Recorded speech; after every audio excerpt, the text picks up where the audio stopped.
তেজ সুধাকে বলে, অগ্নি সাক্ষী রেখে আমি আপনাকে বিয়ে করেছি, এত সহজে আমাকে ছেড়ে আপনাকে আমি কোথাও যেতে দেব না, এই জীবনে তো নাই।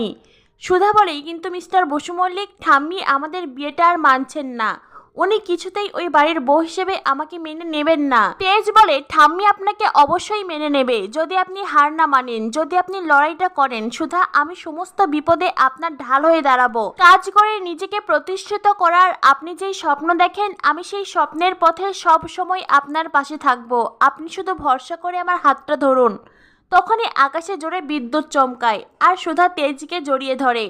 তেজ তখন সুধাকে বলে, আমি জানি সুধা, আপনি পারবেন, আপনি হেরে যাওয়ার মেয়ে নন, আপনি লড়াই করে ঠাম্মির মন অবশ্যই জিতে নিতে পারবেন। এরপরেই দেখা যায় ভোর হয়ে গেছে, তেজের মায়ের মন ভার। মেজমা তেজের মাকে বলেন, আমার বিশ্বাস বর্দি, তেজ যখন গেছে ঠিক ও সুধাকে ফিরিয়ে আনবে, তুমি একদম চিন্তা করো না।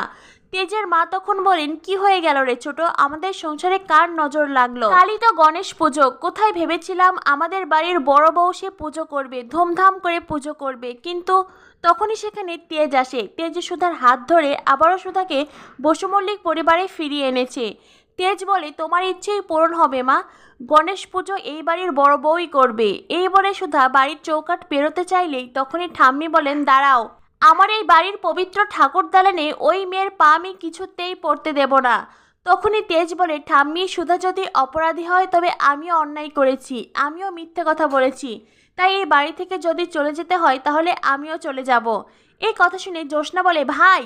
তখনই ঠাম্মি বলেন, আমি জানি তুমি এই কথাটাই বলবে, ওই মেয়েটা তো তোমার মাথা চিবিয়ে খেয়েছে, তাই ঠাম্মির কথার কোনো দাম তোমার কাছে নেই, তাই আমি সিদ্ধান্ত নিয়েছি আমি কাশি চলে যাব। এই কথা শুনে তেজ বলে, ঠাম্মি, তুমি কি করে এত বড় একটা সিদ্ধান্ত নিলে? তেজের মা, তেজ সকলেই ঠাম্মিকে বোঝাতে চেষ্টা করে, কিন্তু ঠাম্মি লাগেজ গুছিয়েই খেলায় নেমেছে।